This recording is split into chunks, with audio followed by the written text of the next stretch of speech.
morning for everybody.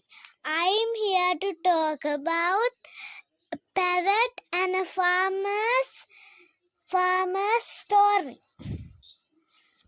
Once upon a time there was lot of parrots. All of the parrots are eating the paddy field.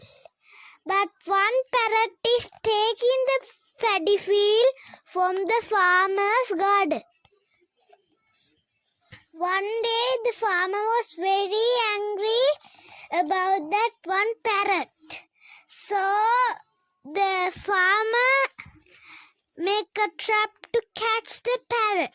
One day when the parrot is coming to take a paddy field, the farmer catch the parrot.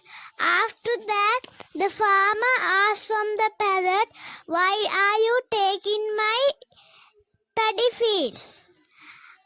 I have my parents. They can't fly to find food. That's why I'm taking paddy field for my mother and father." The farmer was very happy about that.